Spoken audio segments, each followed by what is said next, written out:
Well, if we take a step back and look at sort of the Asia-Pacific region, I mean, okay, let's exclude for the time being sort of the Pacific, Oceania, Australia, New Zealand. If we think about Asia, well, you've got the two giants, so China and India. And China's a fascinating market, just because it's just been growing at breakneck speed for now over 30 years. And even though the market's slowing down, growing at 6.5%, that's still a huge amount of growth. And so the growth of cities and the urban development we're seeing in China has been pretty historic, really. We've not seen a wave of urbanization that we've seen in China ever in human history. And now we're going through a sort of similar wave of urbanization in India. And so I sort of see some parallels between India, some massive differences between India and China, but just in terms of the size, the scale of the economies, the fact that each state in India is so different, as each province in China is very different, I do see some certain parallels. At the same time, Southeast Asia as a trading bloc, but also as an economy, is extremely diverse, but also increasingly important, and many investors see Southeast Asia as a very interesting market. And at the same time, and then we have sort of Northeast Asia, so Japan and Korea, which are at very different points. They're very mature economies. They're going through their own issues. Okay. Japan, an aging economy, real demographic challenges, but also a very sort of different way in which the market behaves. So I've sort of seen all of these markets sort of at different levels at different points in the cycle, or for also different levels of maturity, and it's very interesting to look at similarities, parallels, but also point out the differences. Mr. Holt, tell us honestly, what are the real challenges that you see in real estate development in India when you compare with all the other countries around? I think there are a number of challenges, and I mean, you mentioned earlier about the housing, or affordable housing. This is, I think it's a very strong issue in India.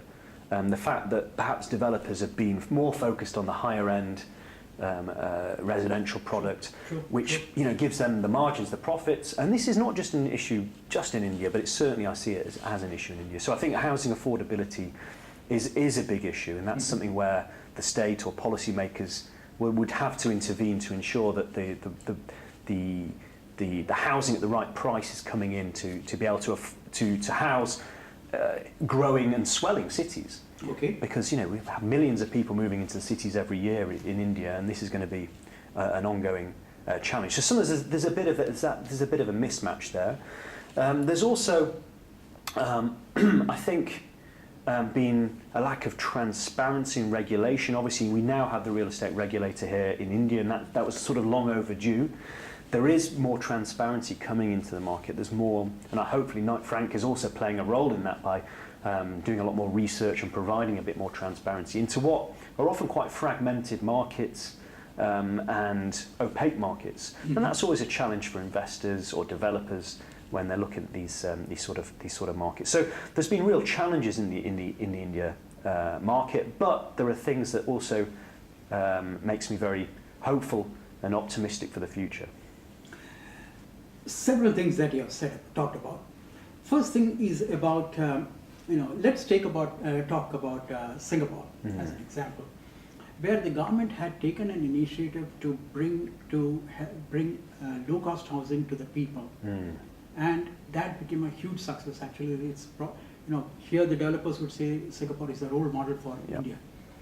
How can that role model be implemented in India? And what do you think are the differences that you see between Singapore and India when it comes to implementation of that kind of policy? It's interesting. I mean, I hear Singapore as a role model, as a case study. You have academics and policymakers from around the world flying into Singapore. How did they do it? How are things done here? Well, one of the big differences is just scale. I mean, Singapore is obviously a small city-state. Mm-hmm. The government has a very strong control over all land. They have control over a lot of elements in the market in terms of how much land is coming into the market. The HDB, the Housing Development Board product, which you mentioned, the sort of more affordable housing, which is again controlled by the government, means that they have a very, very strong control on pricing and supply. So it's a very controlled market, and it's a lot easier to control a market that's very small. India, just the size and the diversity and the scale, it has very, very different challenges. I do, however, believe that not just India, I think a lot of markets could learn about the provision of more affordable or social housing, as Singapore have done it. I mean, the HDB program has been around since the 1960s, and it's been something that they haven't done by half. I mean, they've really put a lot of effort into it, and it's been maintained and improved, constantly improved over the years. And now, if you look at a lot of HDB housing stock, I mean, the quality is very good. Quality is very good.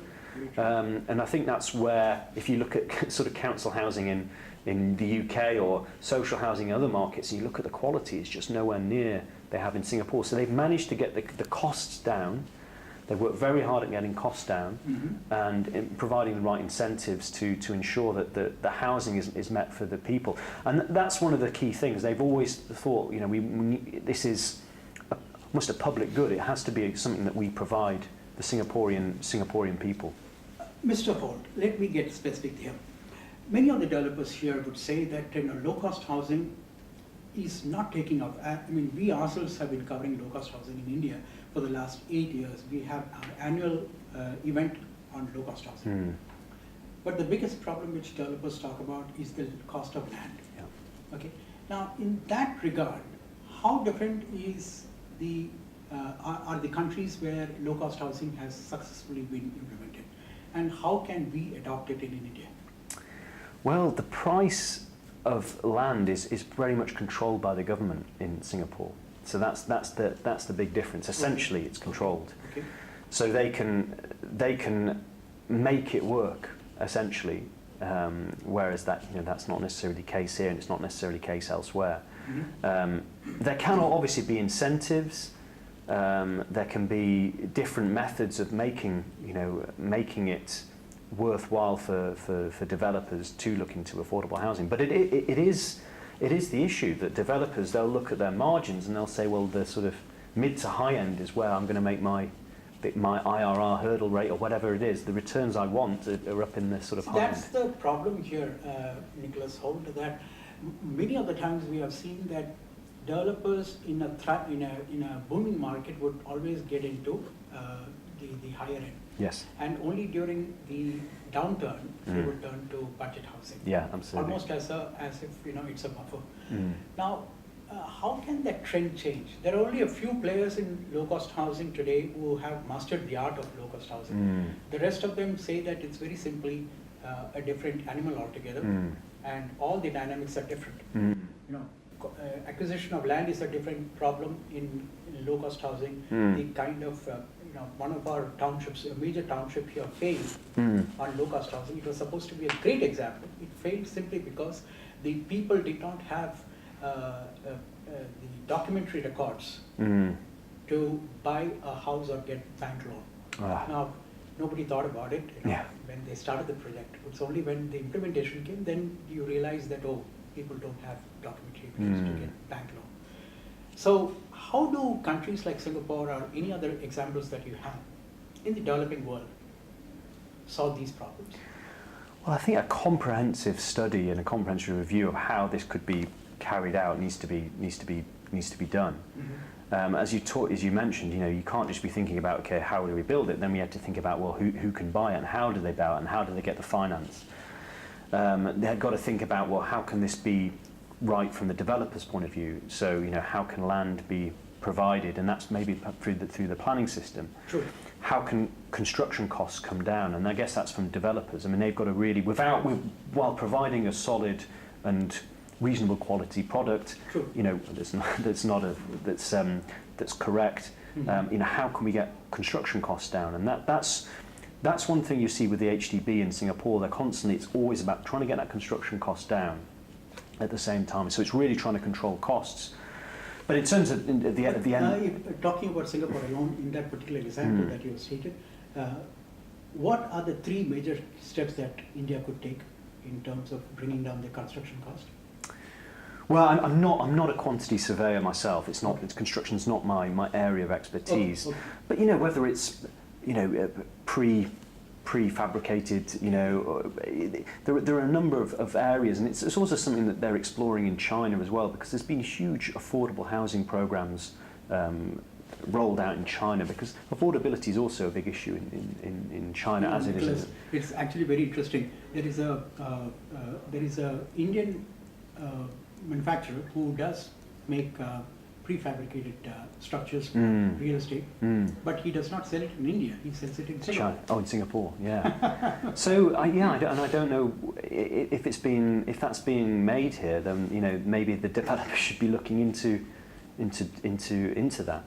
But I think there needs to be just an overall drive from the central government, from state governments, from local governments, and through the local planning system to make sure that there is this provision of affordable housing. Carrot and stick, I guess. Okay. Now, Nicholas Holt, one of the things which about regarding low-cost housing, which we have seen in Singapore, is that the government does not give the house as on ownership to in low-cost housing. Here, the model is different. You give it in ownership. And what the people usually living there would do is that because these low-cost housing is situated in areas where they can get huge premium on the particular unit, they would simply sell that and go and set up slum somewhere else. Yeah. Okay. So that's one example of how Singapore does it so beautifully well. Yeah, absolutely. And I honestly think, because having lived in Singapore for 5 years, I was just like, wow, they've really thought about it. They've really put together a system. And, I don't just think it's about housing, it's also about urban planning. I look at the planning of the city. It's very impressive in terms of, how much has been, also the reclamation that's gone on in Singapore. A significant amount of Singapore's land mass has actually been reclaimed from the ocean. In terms of their water supply, they've created, reservoirs, because they don't have natural water, they don't have a lot of natural resources. Sure. They've almost had their backs against the wall when they split from what was the Malayan Almost Federation. like Japan. Yeah, and that was so 1965. They split from the Malayan Federation, and I think a lot of people said this city-state's going to fail. So they've got a very good attitude to work. They're very hard-working people. They're always looking to, how can we improve? How can we think things through? And that's kept them on the front foot, and they've kept innovating, and that's been part of the success in not just the built environment, which was one element, but also in a number of industries. Nicholas, another issue that, major issue here in India is about the land acquisition, which you have mentioned about. Now, how different is land acquisition in other countries, especially in our neighborhood, China and Singapore and all those countries around us, in relation to India, and how can we improve that? So there were big issues in terms of land acquisition in China until about, I think it was 2004, 2005. They introduced the public sort of auctions of land, which made things a lot more transparent, a lot more open, and has actually improved the market in China, just in terms of bringing a huge amount of transparency. In Singapore, similarly, land is auctioned off by the government. It's all controlled by the government. It's auctioned off, and again, it's these levels. So that's sort of similar in both ways. And that's brought a lot of transparency to the system, which I think benefits everybody. And I think the things are slowly happening here in India, but pretty slowly. So I think possibly things to learn. I know that things improved a lot in China after the land auctions were made 100% public and 100% transparent. Nicholas, I'll come to the foreign investors, how they look at India, but before that, I would like to squeeze in one more question here, and that is about the Real Estate Regulatory Authority. How different are the RERA in India and RERA in other countries where they have worked? So, major differences. Yeah, I mean, it was interesting actually when the real estate regulator came in last year. We did our local India team did do some analysis, some global analysis of how they sort of match up, and I think there are some similarities, some differences. I probably wouldn't be able to go to them into too much detail just now. But strong, I mean, regulation in any market is important. Over-regulation is not good. It's the Goldilocks, where things are regulated and things are done well, but not not too much red tape that it really sort of slows things down and causes issues and causes bottlenecks. So I think it's still quite early days to see how things will sort of pan out in India, but hopefully it will bring a lot more uniformity, because this is, it's known out across India rather than, the state by state sort of fractured way. So in most countries it's similar. It's often across the whole country rather than a sort of on more local. That's a major difference. Yeah, well, it depends, because in some places, like Malaysia is more real estate is a state issue, so it's state by state. Federal system. Yeah, exactly. So some of it will just be the way the structure of the political system in each country. But some similarities, some differences, but probably don't have the time to go into too many of them just now.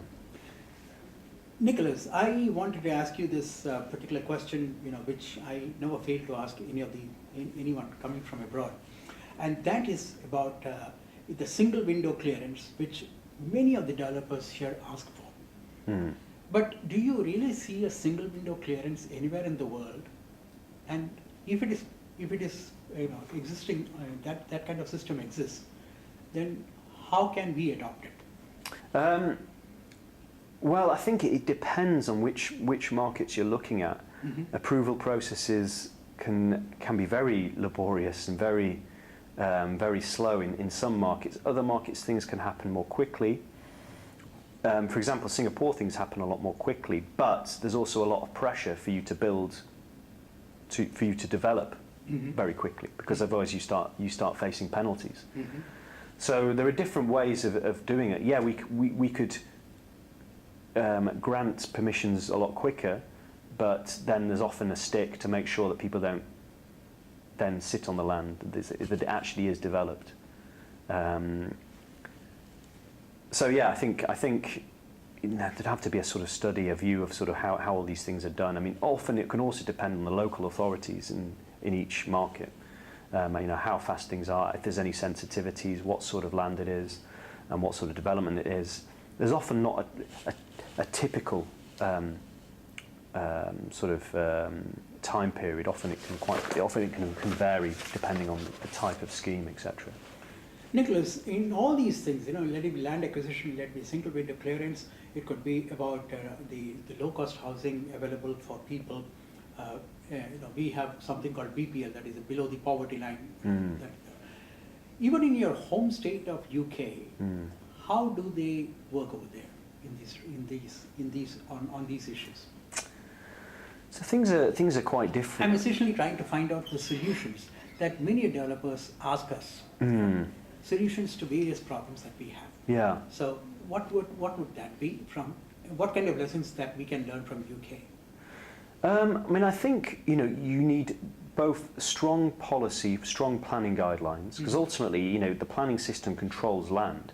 It controls what can be done with land. It controls what can be built on land, etc.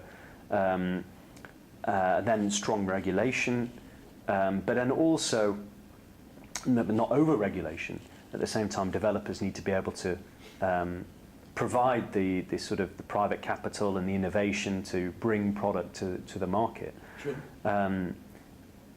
I think in the UK it's probably how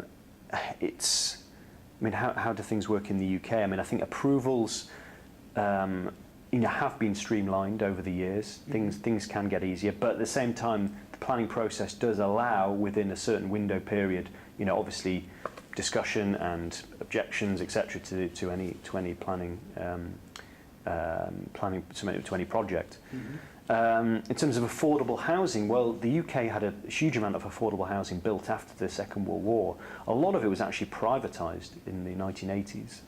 But now there's increasingly affordable. Did credit go to Margaret Thatcher for that too? Credit goes to Margaret Thatcher, or blame goes to Margaret Thatcher, depending on how you see it. But then since then, the planning system, we have something called a Section 106 agreement. So when planning is given to any luxury development, they will say, okay, you can build 100 units of luxury housing here, but you must build 100 units of affordable housing as well. Okay. Either next door or down the road, or there's an agreement there.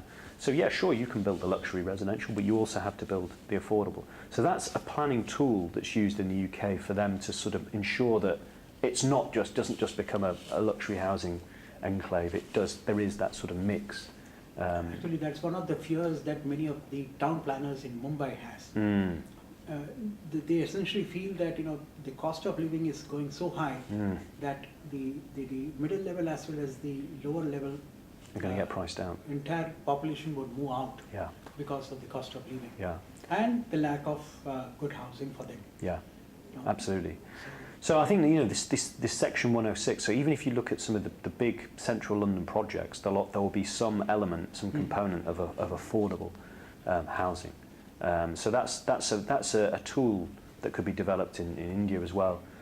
So yeah, that's called section 106 agreements. Okay. Now, when it comes to the market performance across the countries where you have worked, a little bit Singapore, China, and India, and the rest of the places that I guess you have been, even in Vietnam and where else, Philippines? Yes, Philippines as well. We're in Philippines. Yeah. Great country. Yeah. Okay. So how do you compare the market performance across the? So, well, if we look at let's start with residential markets.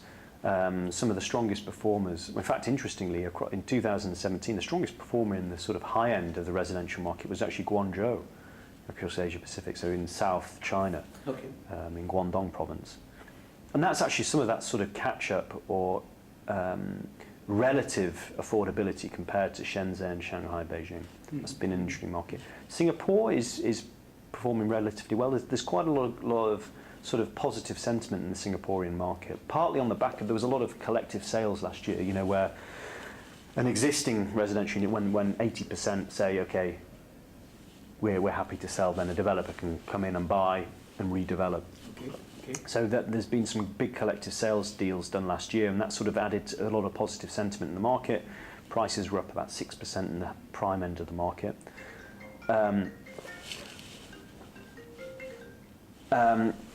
And then Hong Kong continues to see strong price growth, defying gravity.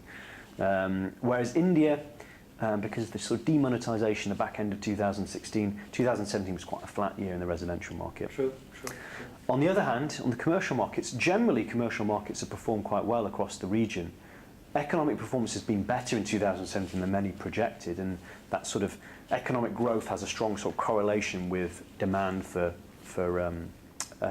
additional commercial space, and which sometimes from sort of new economy or digital related economy, e-commerce, fintech, etc. They're taking up space. So we're seeing some structural changes in the markets, but also just general good performance on the back of strong economic growth. Okay. How about GST? The implementation of GST here in India, and it has hugely affected the real estate markets. And how do you compare GST with the other countries, including your home state, Britain? Well, interestingly, so GST was introduced as well in Malaysia just 2 or 3 years ago, and that led to sort of cost push inflation. So we saw the price of GST on real estate, on residential real estate. So it meant that prices went up despite the market was coming down. It was a bit of sort of a strange situation. I think GST, the fact that there's a GST coming in is good for the Indian economy as a whole. It will just, these things sometimes just take a bit of time to be to be accepted. In fact, VAT, what we call it in the UK, VAT was introduced back in the 1970s. Value-added tax, yeah. And that's been around in the UK for a long time. It's around 20%, but that's just been there for a long time. So we're sort of used to it. But do you think the rate is too high in India? I guess it's in US. It's about 8.5% or something. Yeah. It depends. I think the problem with the VAT is that in a way it's a regressive tax, in a way, rather than a progressive tax. If it's income tax and it's you progressively go higher, that's more progressive. A VAT or a GST is taxing everybody, no matter how poor or how rich, the same amount on what they're buying. So it would proportionally hit the sort of less well-off people more than the well-off people. I think whenever you're sort of designing a sort of a fiscal policies, you have to also take into account all the other taxes that are there to ensure that you're obviously raising the right amounts of revenue, but you're also being as equitable as you can be. True, very true, very true. I mean, that's probably that should be the priority for the governments across the world. And also simplicity and ease of collection, because there's one thing having very complex tax systems, as they obviously had in the US. I mean, one thing that Donald Trump has done, like him or loathe him, one thing that should have been done probably more before would have been simplification of the tax code in the US. Because when it gets very complicated, the only people who make money are the tax advisors. Yeah, the consultants. Whereas I think economies can benefit, and there can be a dividend, a boost to sort of simplifying and making tax more straightforward. And I think GST, because it has made hopefully things more straightforward. It should. Quickly, Nicholas, let me also ask you this: that the infrastructure status, which has been given to two things, major things. One is about the budget housing and the logistics. Yep. Now, logistics is so important for us because of the deficit that is existing today. Yeah. I'll give you an example that banana is, India is the second largest producer of banana in the world after Brazil. And barely 6% of it is exported. All because there is no cold chain, logistics is completely not existing. But on the other hand, people also say that the logistics alone can create another real estate boom. The freight corridor and all that things which come along with it, the smaller townships. Now that infrastructure status have been given to both of them, logistics as well as budget housing, and majorly, you may not be aware of it, in India, the point is that when you give infrastructure status, you get long-term loans. And that's one thing which most of the real estate large projects also suffer from. Yeah. They start with a lot of pomp and glory, but then midway they run out of money. Yeah. So in that case also, the infrastructure status can help a lot. Yeah. Now, what is your personal opinion on such policies that government takes in India regarding real estate as well as urban infrastructure? Well, it's interesting, isn't it? I mean, just what we were talking about earlier about the affordable housing. That's one great way to bring potentially cheaper and longer term, more stable finance to the affordable housing. Right. And then on the logistics side, I mean, logistics is a hot topic. Certainly in places like India where there has been a deficit, like you say, there's not been the supply chains, there's not been that sort of infrastructure, logistics infrastructure, to sort of oil the wheels of the economy in many ways. Logistics is so important. But also as the economy changes, as we move towards e-commerce, more people buying online, that's also giving a boost to demand for logistics, urban logistics as well. So logistics, warehousing, modern logistics facilities in and around major urban areas. All of that's also very, very important. And from an investor's point of view or developer's point of view, if you can get a cheaper cost of capital for longer tenure, that's makes it more attractive. The issue, I guess, with logistics, as it is in a lot of markets, is actually getting the land, especially in the sort of nearer the major urban areas. It's ensuring you can get the land to build what are, often very, big logistics facilities cover a lot of land. Or if you want to get more sophisticated, like they have in places like Hong Kong and Singapore, where they start making multi-story logistics facilities, which is also, that's something where land scarcity is an issue. That's where some of the markets have gone, which is quite interesting. But I do think it's a positive if you can bring the debt down, bring the cost of debt down, bring the longer tenure. That should bring more capital into that market. Lovely. My last question is about how do foreign investors look at India, especially in the recent past when the government has made so much of, at least there have been attempts to make changes. How much have these attempts really resulted in good things or bad things happening is for anyone to gauge by their own understanding or observation or analysis. But according to you, how do foreign investors look at India? So I think foreign investors look very, I would say cautious optimism is the way they look at India. They look at the fundamentals. What are the key? If you're an analyst, you're looking at markets. You look for GDP growth. You look for urbanization. You look for sort of population pyramids, i.e., India has a very young population as compared to places like China. Sure. All of this adds up, plus the fact that huge levels of urbanization. So all of this stacks up very nicely. However, there are challenges. We talked about some of these challenges Sure. already, and I think you've got to go in with your eyes open into India. I think you've got to be patient. You're not going to come in for 1 year or 2 years. It's not a market where you're in and out. It's patient, long term, and probably at some sort of scale as well. I think you probably need some scale coming into India.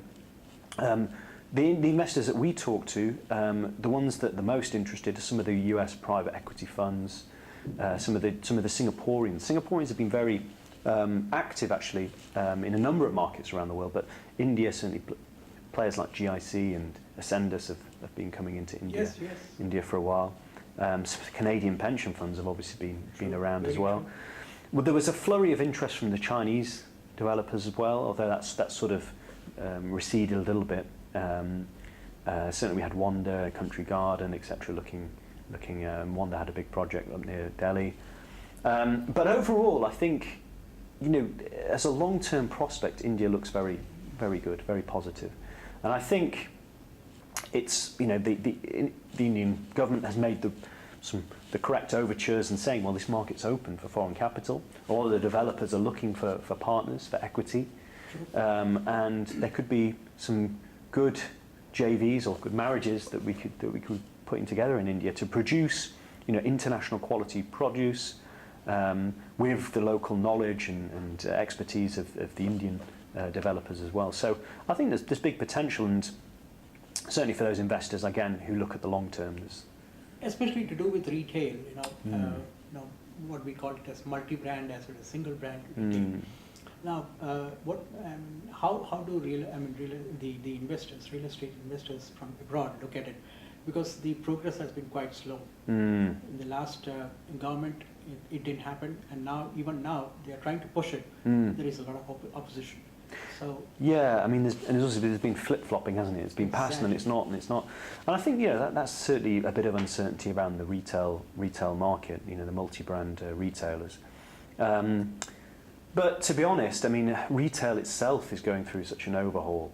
From what it used to be. That's a whole different story. It's a whole different story. So that adds another layer of sort of complication. Retail is tricky. You have to be a real specialist. You can build a warehouse and that's it.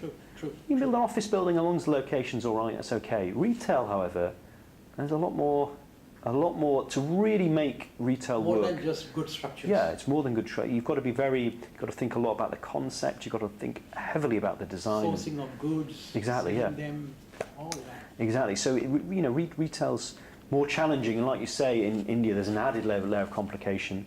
Yep. Sort of controversial policies which may or may not happen. So that sort of probably adds a bit of uncertainty and risk for those looking at retail. But again, if you look at the potential of the consumer market in India, it's enormous. And so therefore, retail in the long term probably looks a very interesting asset class. That's an interesting asset class. Thank you so much for being with us. Real pleasure. Thank you very much.